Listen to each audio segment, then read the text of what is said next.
Looks like we're getting very close to the shutdown. We'll never agree to give any substantial money or any money to really prisoners, illegals that come into our country. And I think the Democrats understand that. And it looks like we're getting close to the shutdown ending. You'll know very soon. Thank you very much. Well, it looks like we're getting very close to the shutdown. We'll never agree to give any substantial money or any money to really prisoners, illegals that come into our country. And I think the Democrats understand that. And it looks like we're getting close to the shutdown ending. You'll know very soon. Thank you very much. I set one little caveat. I will only meet if they let the country open. They have to let the country open. 52, 3/5 of the senators duly chosen and sworn not having voted in the affirmative, the motion upon reconsideration is not agreed to.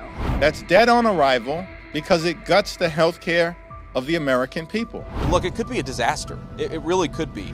Because at that point, you're talking about people have missed 3 paychecks. They've missed 4 paychecks. Day 34. It's now officially the second longest shutdown in U.S. history. The United States government is heading toward its longest shutdown in history. It began at midnight on October 1st, 2025, a moment that capped weeks of partisan gridlock in Washington. Republicans and Democrats in Congress failed to reach an agreement to fund federal agencies, marking the country's 15th government shutdown since 1981. This is ready to pass right now. This keeps the government open. Not once were Democrats asked for what input should be in the bill. We were not told about it, we were not asked about it, etc. 24 pages long, or they can vote to shut the government down. That's what we're looking at. Democrats do not want a shutdown. We stand ready to work with Republicans to find a bipartisan compromise, and the ball's in their court. As the sun rose over Washington, the Capitol dome stood over a city already feeling the effects. Tourists found signs outside landmarks. The Capitol Visitor Center, the Library of Congress, and the Lincoln Memorial, announcing closures due to a lapse in appropriations. Across the country, Democrats placed the blame squarely on the White House. This shutdown is a choice, a deliberate decision by Donald Trump and the Republicans to abandon the very people they were sent to Washington to represent. And they alone are responsible for this. At the White House, Vice President J.D. Vance rejected that claim, accusing Democrats of forcing the shutdown over funding for undocumented immigrants. What they have done instead is to shut down the government because we won't give billions of dollars to healthcare funding for illegal aliens. That is what has actually happened. To the American people who are watching, the reason your government is shut down at this very minute is because, despite the fact that the overwhelming majority of congressional Republicans and even a few moderate Democrats supported opening the government, the Chuck Schumer AOC wing of the Democratic Party shut down the government because they said to us, we will open the government, but only if you give billions of dollars of funding for health care for illegal aliens. That's a ridiculous proposition. Why does the president want to fire some workers and not just furlough them? Why is this shutdown any different? Well, first of all, we haven't made any final decisions about what we're going to do with certain workers. What we're saying is that we might have to take extraordinary steps, especially the longer this goes on. Stressful because you just have all this uncertainty. So I wish they would just get their act together so that we can all do what we do best at work, which is work and work for the American people. Fear of a shutdown? No, there's no fear. There's no fear. Shut it down and we'll still thrive. We are ready, we are willing, we are able to sit down with anyone, anytime, any place, including the president and the vice president, to try to find a path forward. Ms. Baldwin. On this vote, the yeas are 46, the nays are 52, 3/5 of the senators duly chosen and sworn not having voted in the affirmative, the motion upon reconsideration is not agreed to. The Senate Democrats have chosen to shut the government down. By early November, the shutdown had surpassed 35 days, matching the record set during Trump's first term. With no end in sight, political leaders remain locked in blame. We're on day 34 of the Democrat shutdown. Day 34. It's now officially the second longest shutdown in U.S. history. And we wanted to just have a simple exercise with you this morning to go through just a couple of important facts. There is such a staggering amount of gaslighting and false information that Democrats are engaging in right now.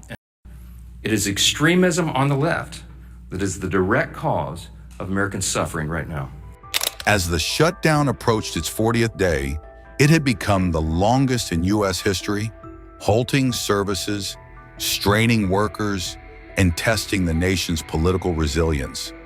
For millions of Americans, the question now is not just when Washington will reopen, but how long the damage will last once it does. I would like to meet with both of them, but I set one little caveat. I will only meet if they let the country open. They have to let the country open. The people want to go back to work. They want to be served. They need the services of some people, and a lot of people need the money, the payroll.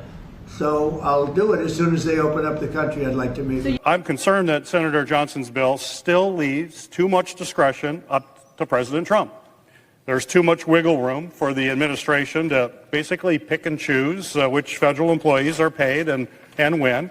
And I'm also deeply concerned that this would allow the administration to actually transfer this money to other purposes that are unintended by Congress, which unfortunately we have seen happen repeatedly in this administration.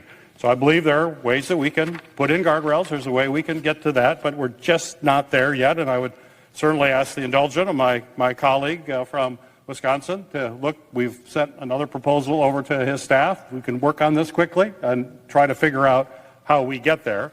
But in the meantime, I've also introduced a bill that would pay federal employees just for this shutdown, without the additional powers to the administration. It's just basically a clean bill. No additional language, no complications, no wondering what does this actually mean. It's very straightforward. My Military and Federal Employees Protection Act would ensure that all federal employees receive the pay that they certainly deserve, allowing them to pay their bills on time. Mr. President, the cause of this shutdown is not complicated. For the first time ever, the majority party in the Senate, which needs 60 votes to pass a budget, is refusing to negotiate. It is their way or the highway. Take it or leave it. We got the majority. We're not talking to you, despite the fact that they only have 53 votes. And to make this situation even more absurd and to show the American people the contempt in which the Republicans hold for negotiations and democracy, you got a Speaker of the House who has now given his members a 6-week paid vacation. Country is in the midst of a major crisis. Republican members of the House are nowhere to be seen. They're on a paid vacation. And if that doesn't tell you everything you need to know about whether Republicans are willing to negotiate, I don't know what will. Like you, Mr. President, I've heard a lot of rumors about we're that close to reaching an agreement. We've been that close for a week. Frankly, I hope I'm wrong in saying this, but I don't think we're really that close. I wish we were, and I hope we are. But I think we're going to be in the shutdown a while longer. That doesn't give me any joy to say that. In the meantime, none of our staffs are being paid. No federal employees are being paid. I got some numbers in this morning that federal workers have had to borrow $365 million so far during this 36-day shutdown in order just to pay their rent. Our military is only being paid partially. Our air traffic controllers are not being paid. People who receive SNAP payments are only being partially paid. I don't think anybody wants to see anybody go hungry in America, and that's not a partisan statement. I think that's a bipartisan statement. There's precedent for this, Mr. President. Some may say, well, this violates the 27th Amendment. I don't think it does. That's why I'm offering two different flavors of bills. But in 2013, President Obama did the same thing that I'm doing now. They were in a shutdown, and President Obama supported legislation that said, if you don't open up government by this certain date, then you're going to lose your paychecks. And guess what? Members of Congress had an epiphany, and they found religion. They had a Damascene moment, and they opened up government. And that's all this bill will do. I'm not trying to grandstand. I wasn't going to bring this bill. When I got back here Monday, I heard all the rumors like everybody else that we were close. And I hope we are close, but we're not close enough. And so I'll offer these bills tomorrow, and people can vote yay or they can vote nay. But what's good for the goose is good for the gander.